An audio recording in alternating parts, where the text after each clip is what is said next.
The media are at the heart of our life because the media work through our senses. And print is a medium. It changed our sense makeup from what it had been in the Middle Ages. And now certainly these other media will do the same. They, the photograph, movies, radio, TV, all these change at once the way in which we see or hear or touch or feel ourselves and our world. A slight change of one of our five senses alters the ratio among the best. People suddenly begin to want and appreciate different things. They begin to think differently.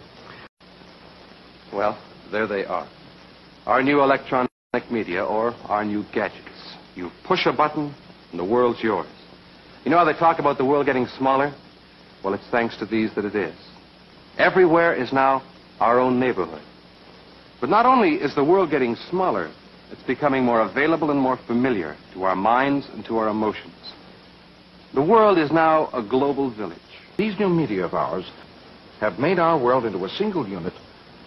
The world is now like a continually sounding tribal drum, where everybody gets the message all the time. You know how we speak of being with it, meaning we've understood completely. We've got the message, as it were, in every way possible. But in the older book or print culture, people were not with it. They were away from it, by themselves, with their own private point of view. Now, you have no point of view when you're with it because you accept the thing totally.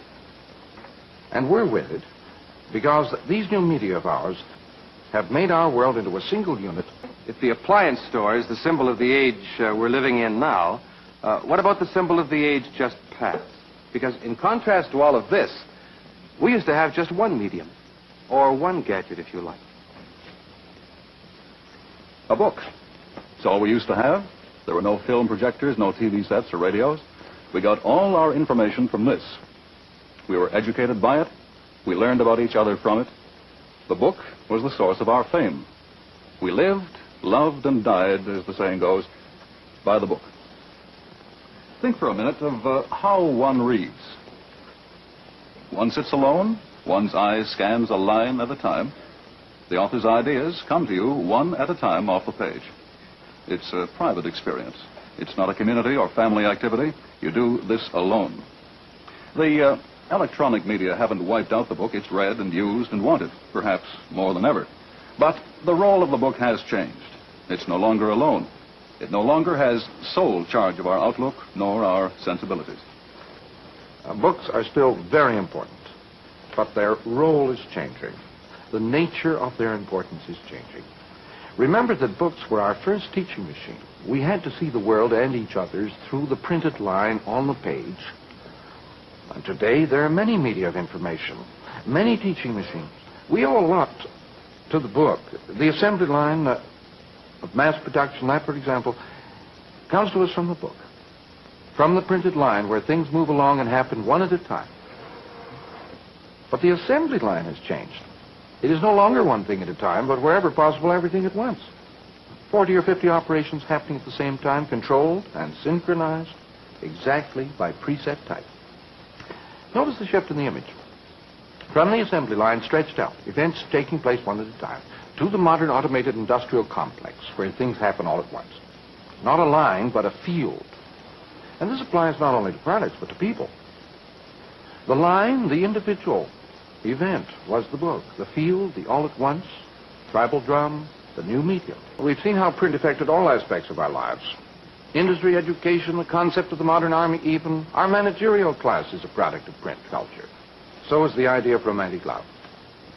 The media are at the heart of our life because the media work through our senses. And print is a medium. It changed our sense makeup from what it had been in the Middle Ages. And now certainly these other media will do the same. They, the photograph, movies, radio, TV, all these change at once the way in which we see or hear or touch or feel ourselves and our world. A slight change of one of our five senses alters the ratio among the best. People suddenly begin to want and appreciate different things. They begin to think differently. We're retribalizing. Involuntarily, we're getting rid of individualism. We're in a process of making a tribe.